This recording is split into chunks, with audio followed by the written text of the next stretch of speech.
utilization review and utilization management. They're nurses that usually work behind the scenes. They could be case managers where they're doing a lot of the case management, such as talking to the patients in between from the doctor's office, or talking to patients that have been injured, those kind of things, talking to patients that are being discharged from the hospital. But also utilization review people, they work behind the scenes to determine, or help to determine, who needs a certain surgery. Well, the doctor determines you need the surgery, but then the utilization review or risk management person gets a bunch of cases together, and they get case files, and they have to look at these files. There might be 18 a day that they have to go through, and they have to make determinations on, does this person, like, say they need a certain drug, a special, high-tech IV drug, or maybe they need a knee surgery, or, whatever it may be. Is it a pre-authorization? Is it a pre-certification? What is this? So they have to look at the case. They have to determine if the case, I got a couple little notes here. They have to determine the risk of the case. They have to go into either the pre-certification, the authorizations, they have 24 hours to sometimes a 14-day turnaround for these types of cases that they have to look at. So many times you might only have a 24-hour turnaround. Other times you might have a case where you're working on it. You go back and forth with the doctor or the office, trying to get more information to determine, does this person's policy show that they have such and such available to them? So it's not always just, do they need this medicine, but does the policy cover it? And then you have to look to see if all the determinations are made in regards to, basic medical care. If someone is in a certain situation, do they need X, Y, and Z? Do they require the knee surgery inpatient, overnight? Can they do outpatient? Has the physician done X, Y, and Z to determine that, yes, now we're ready, for this type of surgery or this type of medication or procedure?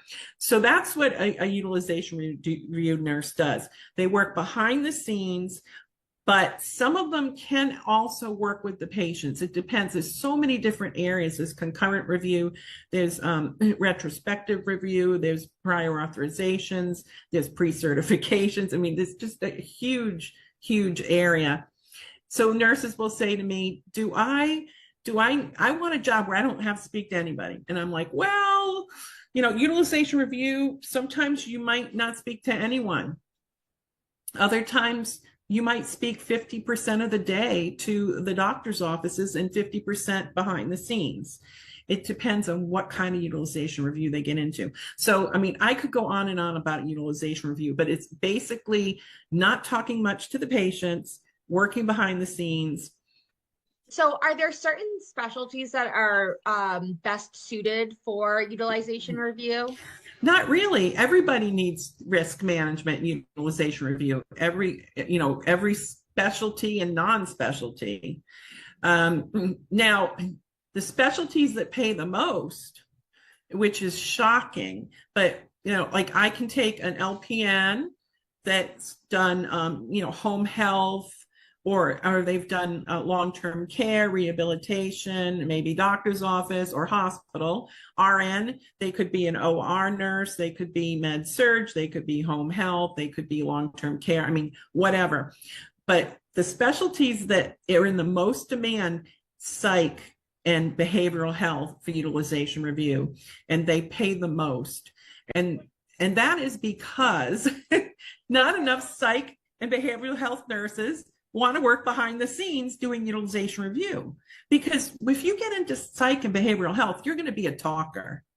You're going to be with your patients. So I have a lot of psych and behavioral health nurses that love taking the utilization review course from me. They learn the basics, and many companies will say they want 1 year or 2 years experience in utilization review, but with my course, they usually count it as towards 1 year experience already taking my course.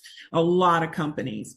And then there's other companies that might say they prefer you have utilization review experience, but they don't require it. The other specialty that we don't get enough of is oncology nurses. We just don't, I mean, there's so much utilization review for oncology nurses, transplant nurses, you know, and, you know, the kidney transplant or like bone marrow transplant, people like that, transplant nurses. Now, many times people that are operating room nurses come to me and they take my courses and they get a job in utilization review when they're almost their whole career was operating room, you know, or OR circulating, and we can get them and help them to get into different types of utilization review or case management. Our OB nurses, I have lots of OB and NICU that come to me, and I'll say, look, you know, I can help you, but you are in a very specialized area of maternal health and OB. So about maybe 30% of the jobs will accept you, either for OB and ICU, or they might train you in, like we teach a lot of medical, surgical, and orthopedic utilization review. So they might actually put you in that area since you had some of that training, even though you're OB. So I mean, we can help almost anyone get into this, but of course, some of the nurses are going to have more opportunities than others, depending on what their clinical background is.